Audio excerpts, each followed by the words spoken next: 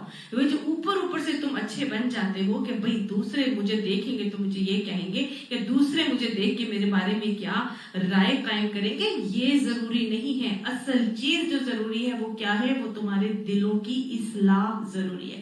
اپنے دلوں کو بہترین بنا لو، اللہ کے حضور قیامت میں سنورا ہوا دل کام آئے گا۔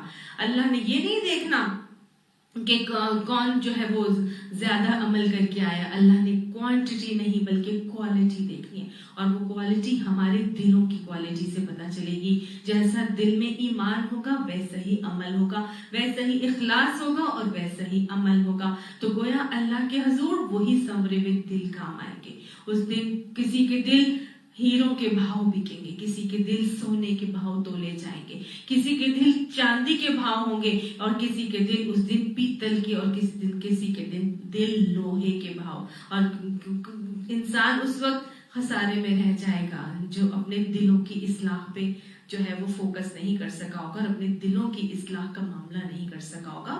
اللہ ہمیں کنٹینیوسلی تزکیہ نفس کرنے کی توفیق عطا فرمائے، اور ہماری اصلاح کر کے ہمیں ایسا بنا دے کہ ہم اسے پسند آ جائیں۔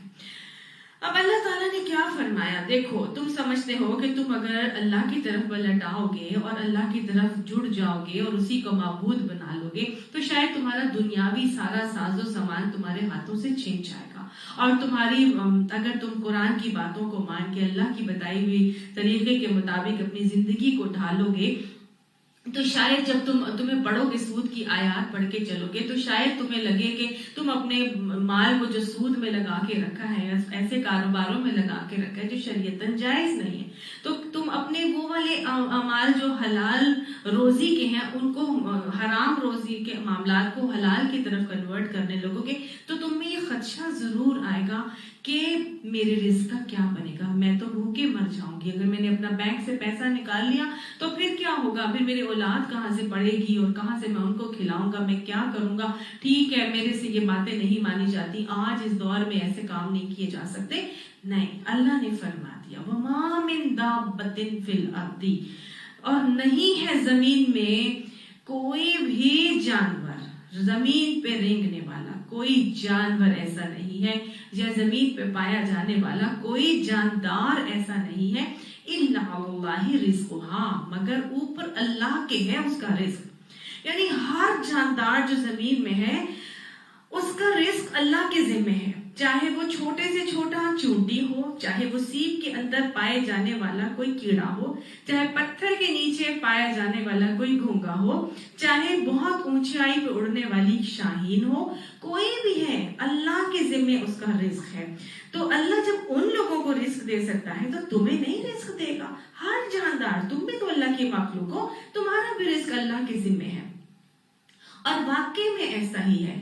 ہم دیکھیں تو کہاں کہاں سے وہ رب رازق زمین کے سمندر کے نیچے، سمندر کی تہوں میں 800 میٹر کے نیچے گھٹا ٹوپ اندھیرا ہوتا ہے، وہاں پر کسی کو کچھ نظر نہیں آتا، ہاتھ سجھائی نہیں دیتا انسان کو وہاں پر، اور وہاں پر پائے جانے والے جو مخلوقات ہیں، وہ جو کیڑے مکوڑے ہیں، وہ جو سمندری مخلوق ہے، پتہ نہیں کس